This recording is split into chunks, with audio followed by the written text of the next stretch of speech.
Well, it's been nearly 2 years since the Rushford-Peterson School District moved out of their old school building and into a new one. Now, KIMT News 3's Annalise Johnson is learning the old space finally has new owners and a new purpose. The old Rushford-Peterson school building was purchased by Wellhouse Ministries from the school board for $100.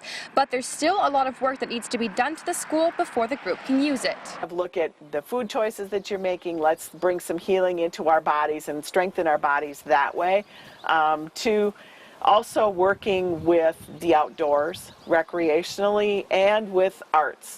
Cheryl Bruner, president and pastor of Wellhouse Ministry, operates the faith-based organization out of her home in Rushford. But now that the group owns the old school, her vision is to open a holistic wellness center. She envisions it will help people who need transitional or affordable housing, people who are survivors of sex trafficking, trauma, abuse, cancer survivors, and veterans suffering from PTSD. Drug addict for a number of years, and I wouldn't have survived if it wouldn't have been for the holistic approach to my life.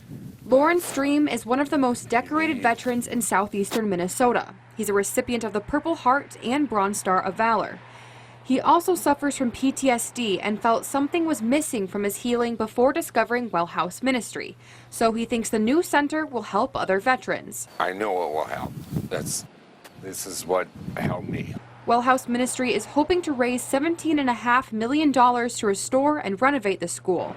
The center's services will be open to people from any religion or non-religious backgrounds. A lot of what we'll do is faith-based, but that's because I'm coming from my faith.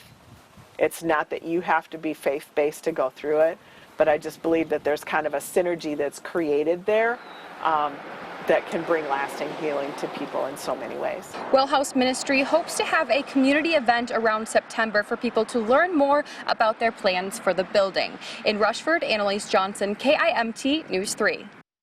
And Wellhouse Ministry hopes to have its fundraising goal met in the next year. Bruner says she already has contractors lined up and counselors who say they are willing to help once the site is ready.